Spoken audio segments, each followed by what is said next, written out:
Ja, nu vil jeg så fortælle lidt om kulstofkredsløbet. Og på figuren kan man se, at CO2'en udledes af brugen for fossile brændstoffer, for eksempel sådan noget som inden for industrien og trafikken og landbrugen og alt det der. Og alt det, som mennesker udfører, kan man sige. CO2'en ophobes i atmosfæren, og så bliver den så optaget af skov, træer og som man også kan se på billedet, for eksempel en sø eller havet eller sådan noget.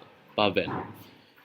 Hvor det så ophobes indtil noget af CO2'en opløses, og resten af CO2'en vil så fordampe op i atmosfæren igen, og sådan vil det egentlig bare, sådan fungerer kredsløbet egentlig bare, godt sagt.